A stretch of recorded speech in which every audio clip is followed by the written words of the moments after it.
18 nations formed this year's convoy, with South Africa present for the first time. Spirits were high, as this year's competitors worked together to dig each other out of the mud.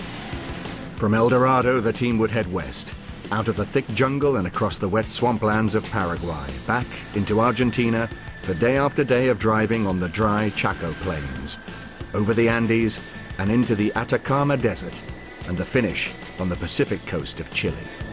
18 days, 3 countries, and 2,500 kilometers. Let's pick up the action. The tracks the far side were as waterlogged as the Parana, only the fish were missing. The locals call this the road to hell, except hell is cooler than central Paraguay. With every meter the mud got wetter. Puddles became ponds, ponds became lakes. The road became a sea of mud.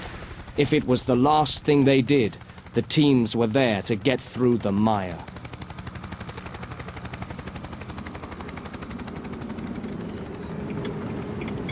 The sight of cattle on the road made the task seem easier, but cows and gauchos are about the only things that dare tackle the road to hell. For 5 months of the year, no wheeled vehicles even venture near the place. It didn't take the teams long to work out why. The road to hell turned from bumpy to a wet roller coaster ride. The Discoveries bucked and kicked like the local cattle. Their drivers held on like the gauchos for dear life. Below the surface of the water, deep ruts sank up to 3 feet deep. The front of the Discoveries disappeared underwater like boats in a storm. Some holes got too deep even for the Discoveries.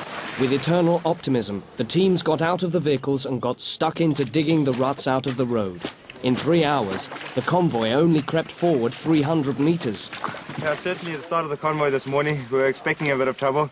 This is the first major obstacle, a lot of mud, soft sand, water, long haul through us over here now. None of the convoys through yet. We've got to prepare the road. It's going to be a difficult one, but we'll get through. The spirit is very good. The guys are ready. They're working hard, digging hard. As you can see, they've already done a lot of work digging, preparing the road. And the guys are enjoying it thoroughly.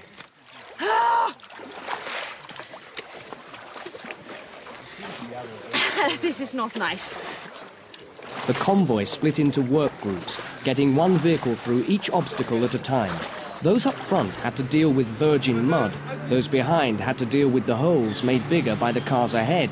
At one point, the convoy stretched out for 10 miles. From 18 separate units, the convoy gelled into one team of workers. The sun baked the mud hard onto their skin and clothes and made the bodywork of the Discoveries hot enough to cook on. Still relatively fresh after only 4 days on the road, the teams were fighting fit and insanely keen to overcome the sea of mud and water.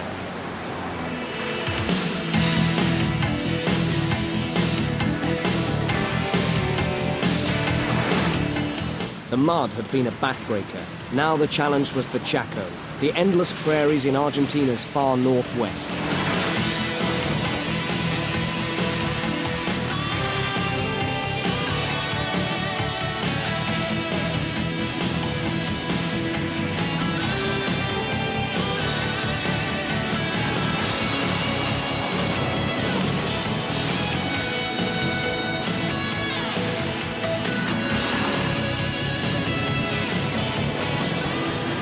The convoy made good time across the Chaco, traveling the farthest distance in 1 day since the 1992 Camel Trophy. At the end of the 18-hour day, the convoy fought through bushes long and sharp enough to rip a tire, just to find a campsite on the banks of the river Pasaje.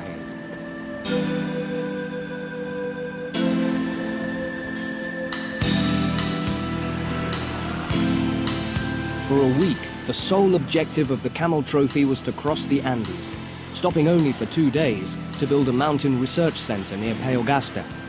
Climbing thousands of meters a day, the convoy snaked into South America's wildest mountains.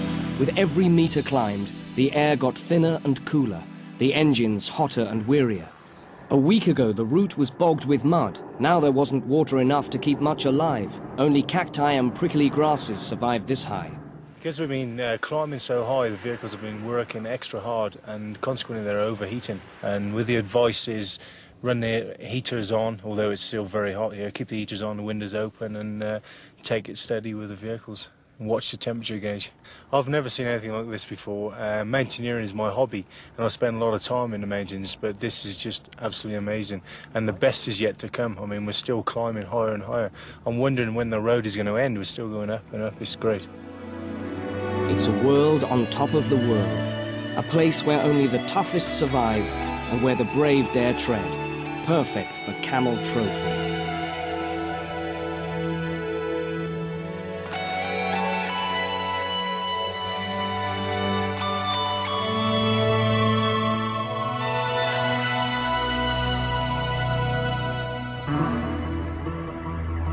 Between the Andes and the ocean is the Atacama, the world's driest desert.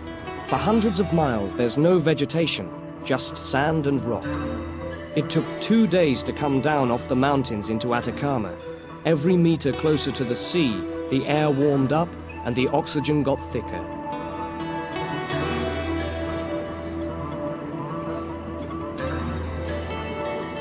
In the heart of the desert, the heat was fierce and the dust heavy. At the back of the convoy, the teams were driving blind in a fog of bull dust, so thick that the Canary Islanders almost drove off the edge of a cliff.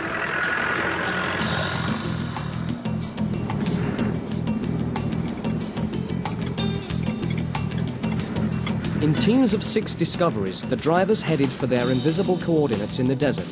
A marshal in one of the cars was meant to observe the navigation challenge and tell the teams when they had found the right spots. The groups crisscrossed the Atacama all day, driving up and down dunes, trying to find a way across gullies, just to get the elusive map coordinates.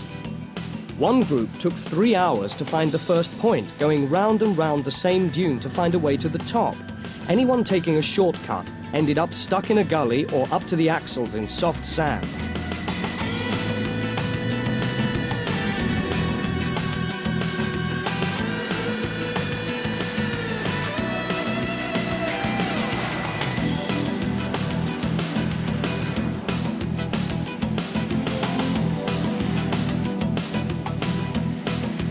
Not all teams agreed on how to navigate. The Swiss, who were still leading after El Dorado, had a big falling out. The Italians also. Only one group managed to get all their GPS points in the right order. The Canary Islanders even got stuck in a hole and waved their group away, thinking that they could get out on their own. But this task was not about driving fast. The idea was about working as a unit. Even for the best teams, finding the coordinates was not easy. The last 50 kilometers of the 2,500 across South America looked more like a desert caravan than the world's toughest four-wheel drive adventure.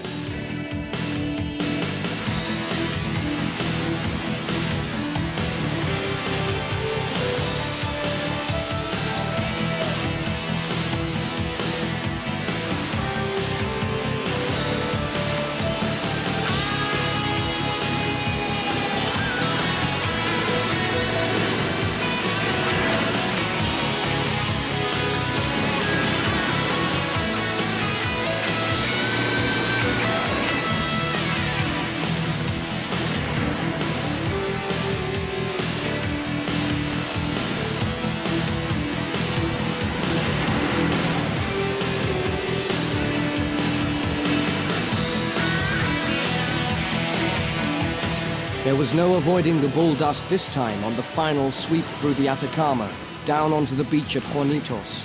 For the first time in 3 weeks, the Camel Trophy could go no further. Well, it was great coming through to the final end line. It was a fantastic feeling having to achieve the objectives of the Camel Trophy now. But yeah, all good things must come to an end. And it happens too quickly, but it's been a fantastic experience and thoroughly enjoyed it from start to finish. No regrets whatsoever, and the experiences obtained were, undescribable. It's really fantastic. Victory this year went to Spain. Congratulations. Central America, home of the ancient Maya. Belize, Mexico, Guatemala, El Salvador and Honduras. Through 5 nations.